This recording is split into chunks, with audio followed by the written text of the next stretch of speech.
From the headquarters of Telesur English in Quito, Ecuador, this is From the South. I'm Jose Daniel Lopez.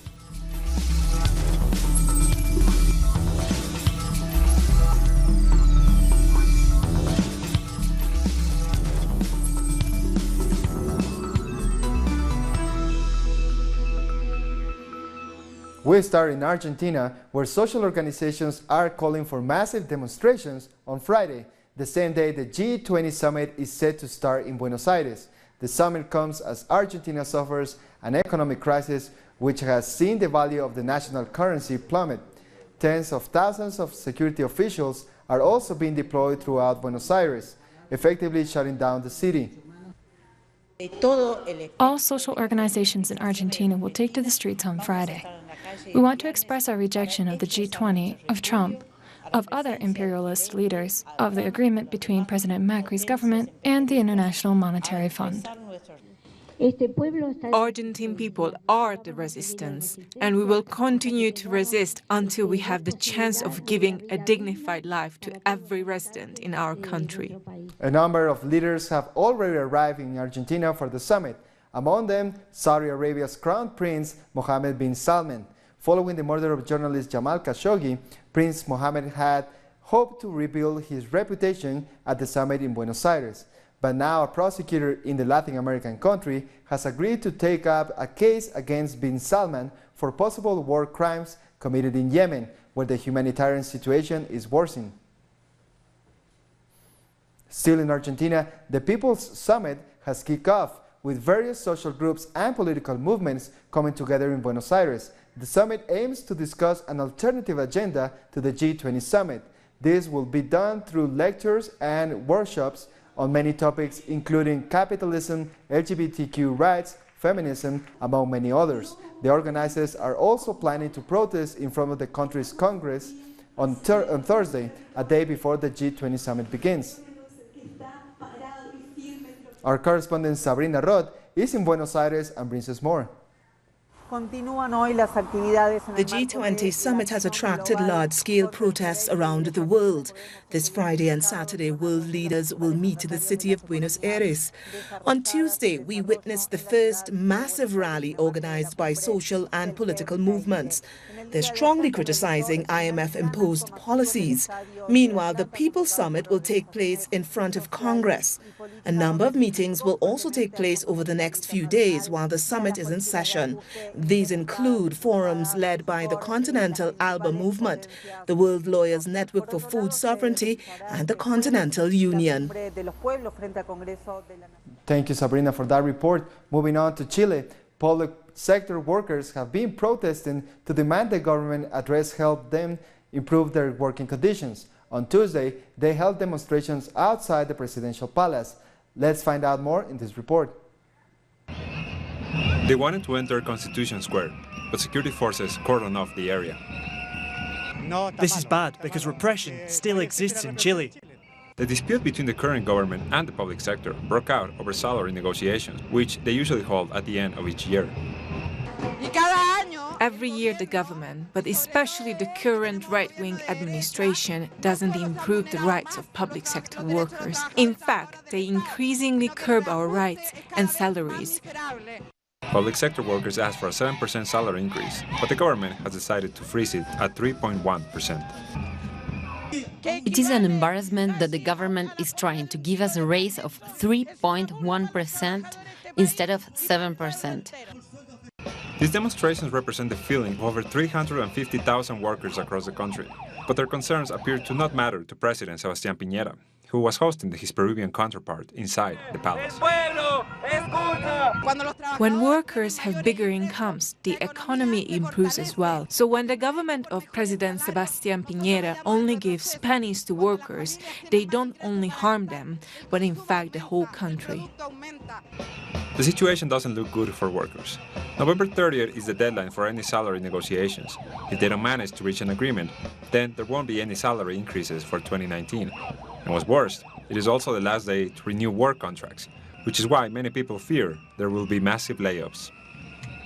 Public workers are set to continue their demonstrations as they fail to reach an agreement with the government.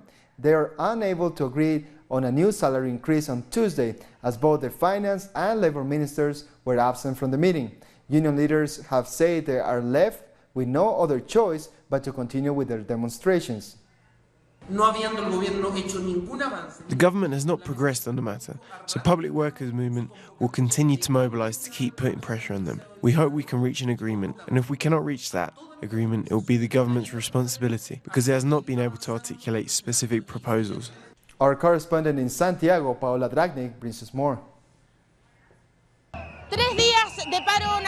There have been 3 days of national strike as public workers are trying to negotiate their wages for 2019. As of yet, there are no answers emerging from labor's unions meeting with the government. Workers are demonstrating, and the Chilean government has responded with the use of water cannons on the protesters as they wait for information about their salaries in Constitution Square. Thank you, Paola, for that report. And workers from various public sectors in Guatemala are also protesting against the government cutbacks. They say the proposed 2019 budget will affect many different social programs. Let's find out more. Doctors working in the public sector have been protesting for various days outside Congress. They had asked lawmakers to increase the healthcare budget by $77 million, which would have been used to boost doctors' salaries. But lawmakers refused to. I would ask of the president to live on my salary, to see if he can do it, if he can be the breadwinner at home, raising kids, send them to school, put a roof over their heads. Education sector workers are also protesting outside Congress. The only public university in the country has had $38 million cut from its budget for 2019. A program that will be greatly affected by these cuts is one that provides free legal assistance to low-income communities. We provide legal aid to around 8,000 cases per semester. With these cuts, there will be a lot of people left with no access to legal help. These budget cuts to social assistance, health, and education is in stark contrast to the proposed increase in funding for the Army, totaling $85 million. Protesters find this situation utterly baffling. Health and education must be prioritized before the army. We are not at war. We need to give people access to health care. People die from preventable diseases. Congress has until the end of November to approve the $11 billion U.S. budget. Some lawmakers are trying to make last-minute changes to the fiscal package to hopefully increase the allocation to social programs. The Ecuadorian Ombudsman's Office has spoken about the situation of former Vice President Jorge Glass. In light of Glass' health, they have urged the judiciary to decide on its position with regard to his medical attention. Glass has been on hunger strike for over a month, condemning the inhumane conditions he's been held in, as well as what many call political persecution against him. We stay in Ecuador, where the vice president has been accused of soliciting financial contributions during her term as an assembly member. Our correspondent in Quito, Denise Herrera, tells us more.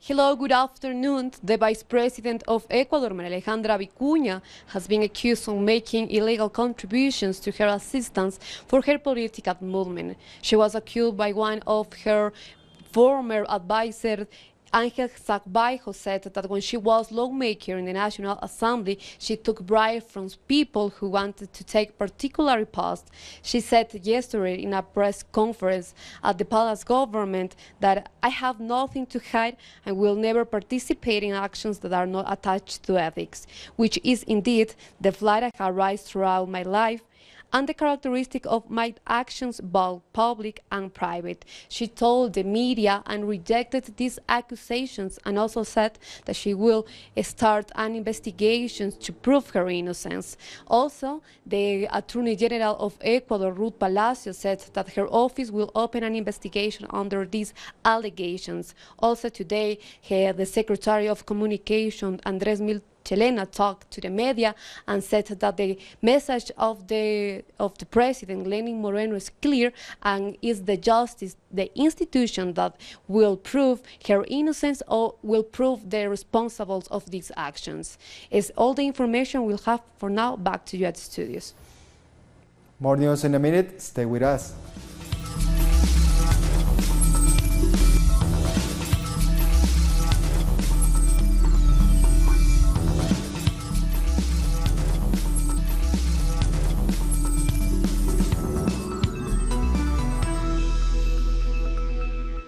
Welcome back. A group of about 100 migrants have been deported from Mexico and are heading back to Honduras. The migrants have reportedly given up their asylum requests in the United States and now are on their way to their home country by plane. The Mexican Commissioner of National Migration Institute claims the migrants are leaving voluntarily.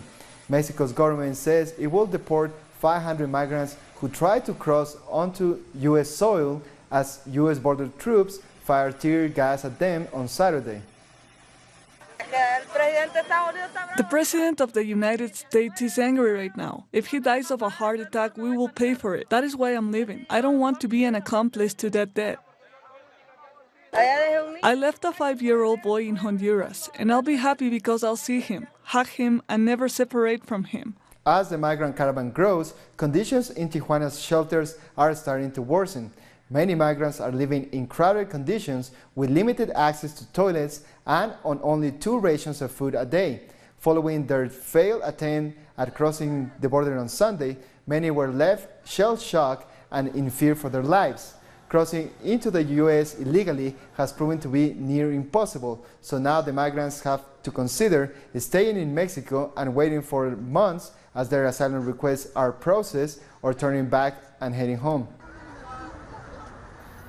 Our correspondent in Mexico, Alina Duarte, has more. Hello, we are here in Tijuana, Mexico, where around 6,000 migrants have arrived to this shelter. Around 200 have been deported after trying to cross the U.S. border last Sunday, and dozens of them have decided to go back to their countries they asked to be self-deported.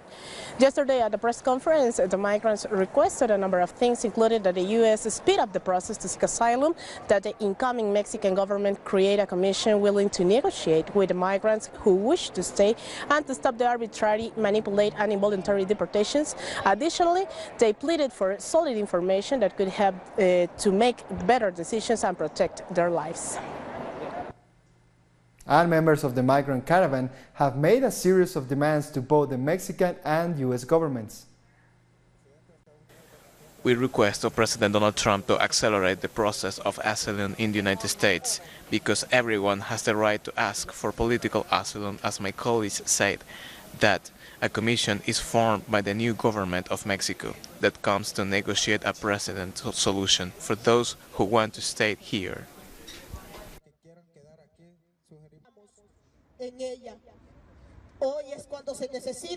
Today is when countries are needed to come to the rescue of all the migrants. We are suffering. We are not suffering because we want to. We need to bring our families forward. And what happened on Sunday was a peaceful march. Many people have their families back in Honduras, starving, and went out to work to feed them. Over 2,300 migrant children are living in the Tornillo Emergency Detention Camp in the United States. The camp was opened last June by the U.S. government. It has capacity for 360 minors and is a temporary shelter. Currently, there are more than 2,000 young migrants detained there, waiting to be reunited with their families. They range in age from 13 to 17, and most have come from Central America. Now we say to you. A Brazilian Catholic priest has said that the jailing of former President Luis Ignacio Lula da Silva is part of a scheme by the current administration to instill fear in the population.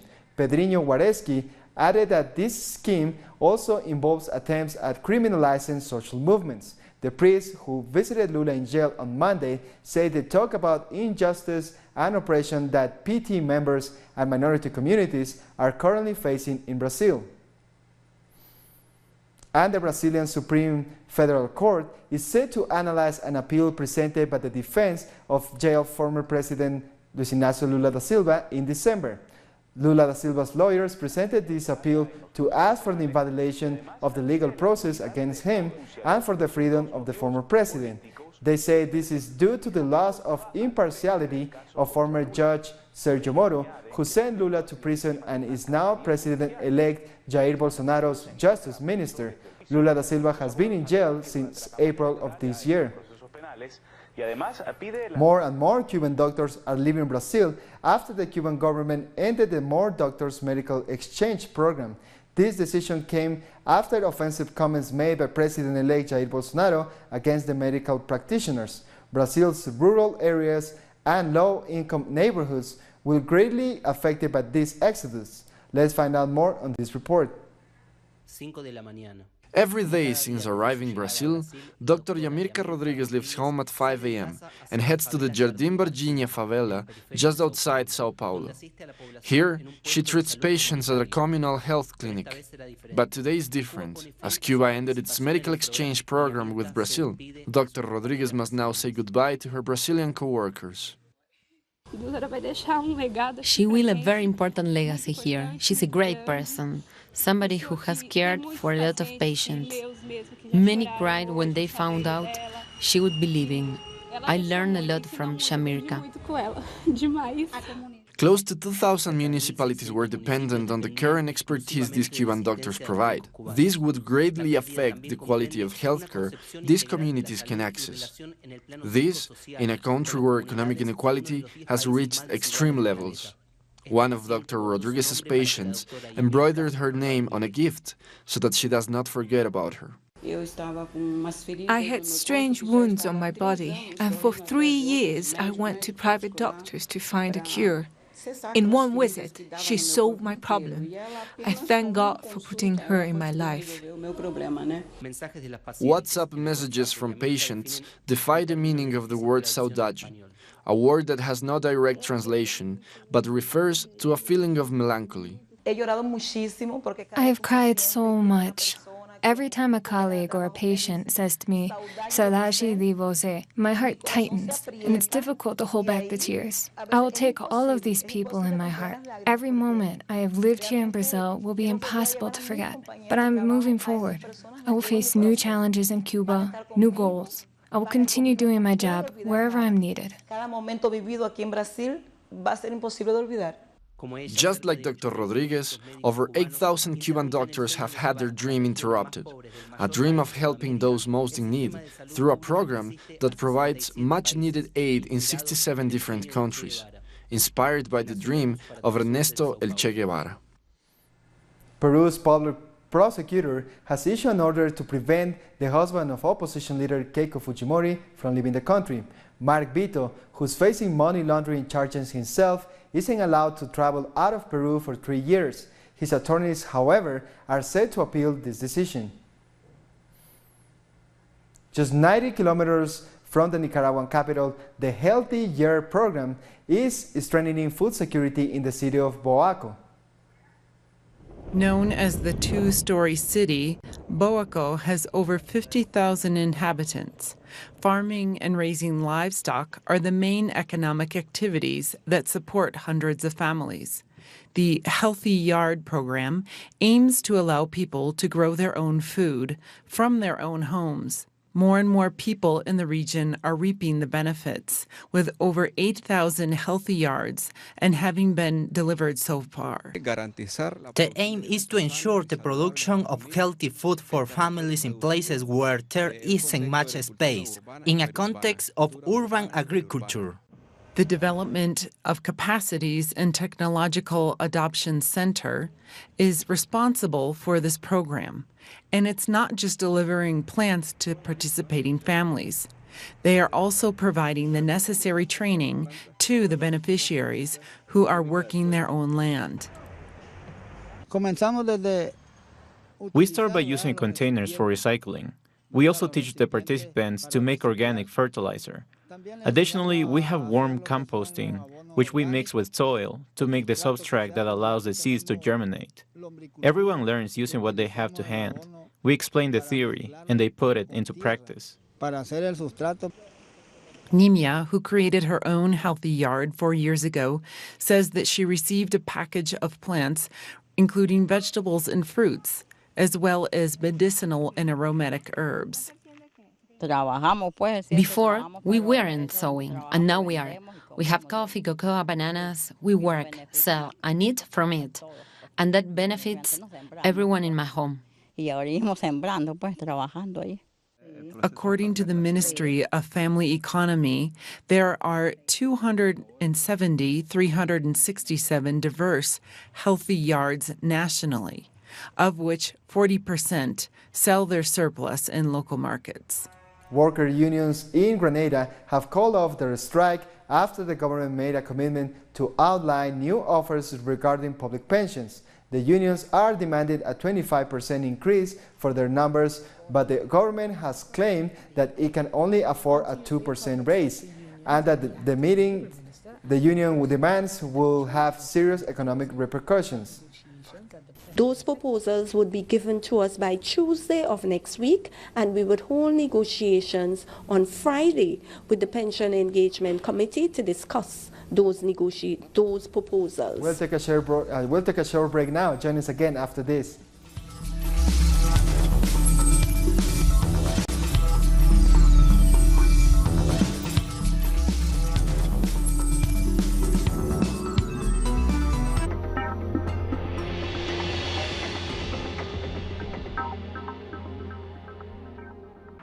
Telesur brings you special interviews with social and political personalities.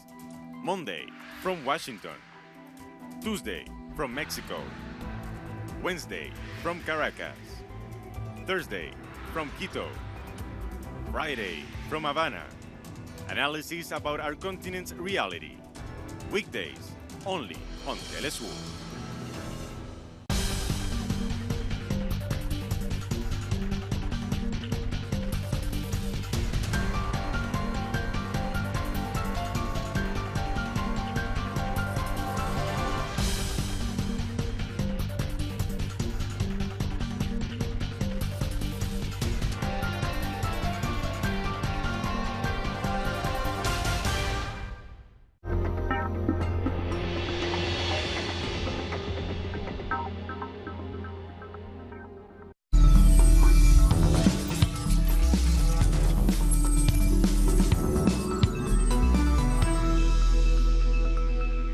Welcome back. Nigerian President Muhammadu Buhari has visited soldiers wounded in a Boko Haram attack last week, which left over 100 soldiers dead. He encouraged the troops to remain strong and committed to what he called eliminating the jihadist group from the face of the earth. There has been a recent upsurge in Boko Haram's attempts to overrun Nigerian military bases, with more than 17 attempts in just the last 3 months. A former rebel leader in the Democratic Republic of Congo, accused of mass rape and crimes against humanity, has gone on trial in a militia court. Tambo Seko and his rebels are accused of raping more than 300 women in 2010 in the east of the country. Seko, who founded the Duma Defense of Congo militia in 2009, is also accused of theft and looting, as well as recruiting children into his militia. Now let's take a look at some other stories making headlines from around the world. More than 30 civilians have been killed during U.S. airstrikes in Afghanistan's Helmand province. The deaths are the latest in a growing civilian death toll caused by U.S. airstrikes in the Afghan war. Sri Lanka's top-ranking military officer surrendered to court on Wednesday after weeks of evading arrest for allegedly protecting the chief suspect in the high-profile murder of 11 people during the island's civil war. China and Spain have signed a number of memorandums of understanding on trade as part of a two-day visit by Chinese President Xi Jinping, who earlier in the day announced that China will widen the market access for foreign investors and step up protection of intellectual property rights. Russian Foreign Minister Sergei Lavrov has accused the United States and other European countries of encouraging provocative actions by Ukraine against Russia. Russian border patrol boats on Sundays fired on, boarded and seized 3 Ukrainian vessels after the Ukrainian vessels strayed into Russian-controlled territory. I think it should reflect Washington's tendency to indulge any and all action taken by the Kiev regime, even inciting them to provocative actions. This is really regrettable. We come to the end of this news brief. These and many other stories you can find at our website at telesurenglish.net. And join us on social media, Facebook, Twitter, and Instagram. For Telesur English, I'm Jose Daniel Lopez. Thank you for watching.